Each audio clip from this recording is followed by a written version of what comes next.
Assalamualaikum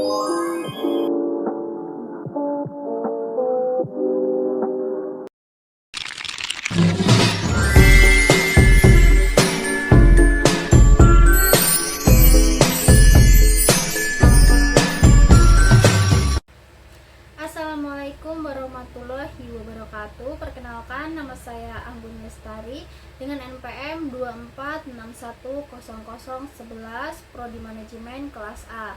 Di sini saya akan menjelaskan beberapa materi yang sebelumnya telah dijelaskan oleh Bapak Febrianto selaku dosen manajemen keuangan.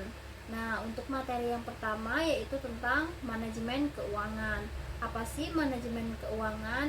Apa sih tujuannya, fungsi utama, dan prinsip-prinsipnya? Apa sih manajemen keuangan? Manajemen keuangan adalah pengelolaan sumber daya uang secara efisien untuk mencapai tujuan bisnis. Tujuannya yaitu untuk memaksimalkan laba dan menekan biaya, menjamin dana operasional, mengawasi, mengendalikan, dan merencanakan keuangan, memberikan keuntungan bagi pemegang saham, dan menjaga keamanan investasi dan aset. Adapun fungsi utamanya yaitu perencanaan dan kontrol keuangan, pemanfaatan aset, pengelolaan modal, surplus, arus kas, dan resiko. Yang selanjutnya yaitu prinsip-prinsip manajemen keuangan. Yang pertama ada konsistensi. Kebijakan keuangan harus stabil. Yang kedua ada akuntabilitas, penggunaan dana harus dapat dipertanggungjawabkan. Yang ketiga yaitu transparansi, keterbukaan informasi keuangan kepada semua pihak. Dan yang keempat yaitu kelangsungan hidup, menjaga kesehatan keuangan perusahaan untuk jangka panjang. Ada dua jenis keputusan keuangan. Yang pertama jangka panjang yaitu pengelolaan struktur modal. Yang kedua yaitu jangka pendek yaitu pengelolaan modal kerja. Secara keseluruhan, manajemen keuangan sangat penting untuk membantu perusahaan mengatur dana, mengambil keputusan tepat, menjaga stabilitas, dan meningkatkan nilai perusahaan. Selanjutnya yaitu materi yang kedua tentang laporan keuangan dan analisis laporan keuangan. Laporan keuangan adalah catatan informasi keuangan perusahaan dalam satu periode yang menggambarkan kinerja dan posisi keuangan.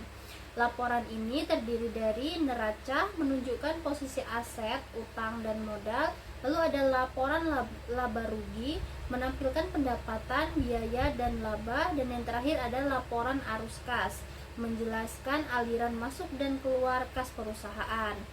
Analisis laporan keuangan adalah proses untuk menilai dan mengevaluasi kinerja keuangan perusahaan. Tujuannya untuk membantu manajemen, kreditur, dan investor untuk mengambil keputusan yang tepat. Bagi kreditur, analisis digunakan untuk menilai kemampuan perusahaan membayar utang. Bagi manajemen, analisis digunakan untuk menilai kekuatan, kelemahan, dan efektivitas operasional perusahaan. Ada 4 jenis analisis utama. Analisis yang pertama yaitu analisis resiko keuangan, melihat kesehatan keuangan melalui rasio seperti solvabilitas, aktivitas, leverage, dan profitabilitas. Yang kedua yaitu analisis tren, membandingkan data keuangan dari waktu ke waktu. Yang ketiga yaitu analisis common size, membandingkan tiap komponen laporan dalam bentuk persentase total. Dan yang terakhir ada analisis indeks, membandingkan data dengan tahun dasar untuk melihat pertumbuhan. Kesimpulannya, laporan keuangan memberikan gambaran kondisi perusahaan, sedangkan analisis laporan keuangan membantu memahami kinerja dan arah keuangan di masa depan. Materi yang ketiga yaitu tentang nilai waktu uang anuitas. Konsep nilai waktu uang atau time value of money, nilai uang saat ini lebih berharga dibandingkan nilai uang yang sama di masa depan, karena uang yang diterima lebih awal bisa diinvestasikan dan menghasilkan keuntungan. Contohnya, lebih baik menerima 1 juta sekarang daripada setahun kemudian. Bunga dan bunga majemuk atau component interest.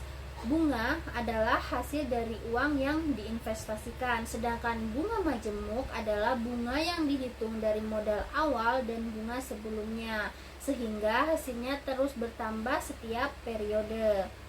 Ada 6 rumus utama dalam nilai waktu uang. Yang pertama, nilai yang akan datang atau future value. Yang kedua, nilai sekarang atau present value. Yang ketiga, ada nilai yang akan datang dari anuitas. Yang keempat, ada nilai sekarang dari anuitas. Yang kelima, ada anuitas angsuran hutang atau mortgage constant. Yang keenam, ada anuitas cadangan penggantian atau singkat.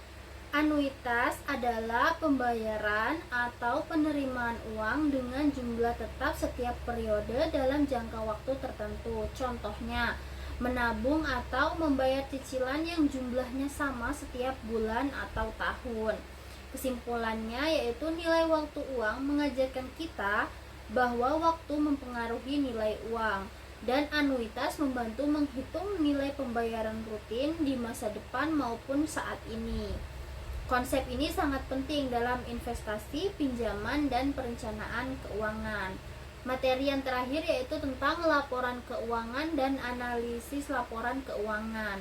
Laporan keuangan adalah catatan informasi tentang posisi dan kinerja keuangan perusahaan dalam satu periode yang meliputi neraca, laporan laba rugi, dan arus kas.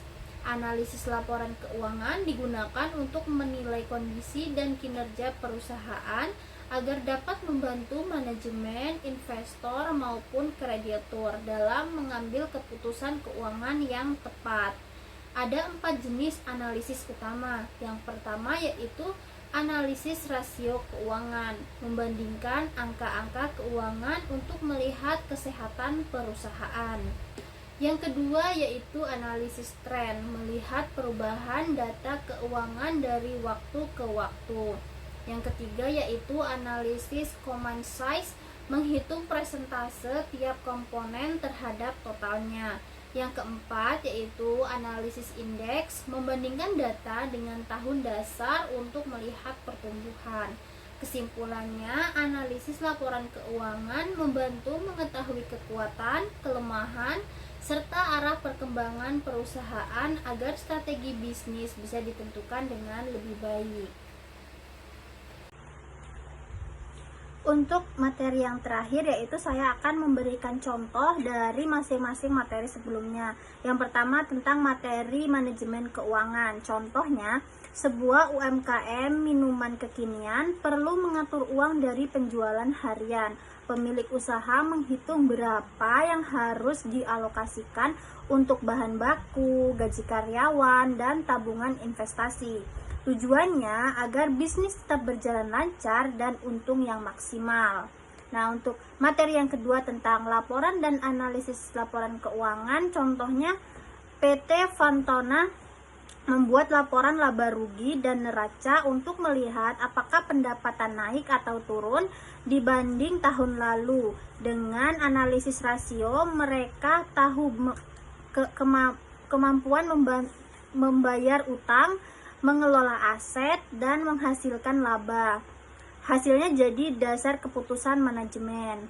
Nah, untuk materi yang ketiga tentang nilai waktu uang dan anuitas, contohnya misal kamu punya pilihan menerima 1 juta hari ini atau tahun depan. Uang sekarang lebih berharga karena bisa diinvestasikan dan menghasilkan bunga. Contoh lain, seorang karyawan menabung 500.000 rupiah tiap bulan selama 5 tahun. Itu disebut anuitas. Nilai akhirnya bisa jadi modal usaha. Nah, contoh untuk materi yang keempat tentang analisis keuangan lanjutan, contohnya perusahaan membandingkan rasio profitabilitas dan solvabilitas dengan kompetitor. Jika rasio utangnya tinggi, mereka bisa menekan pinjaman dan fokus menaikkan penjualan agar keuangan lebih sehat. Demikian contoh-contohnya. Itu dia beberapa materi yang dapat saya jelaskan. Kurang dan lebihnya saya mohon maaf. Saya akhiri. Wassalamualaikum warahmatullahi wabarakatuh. Sampai jumpa kembali.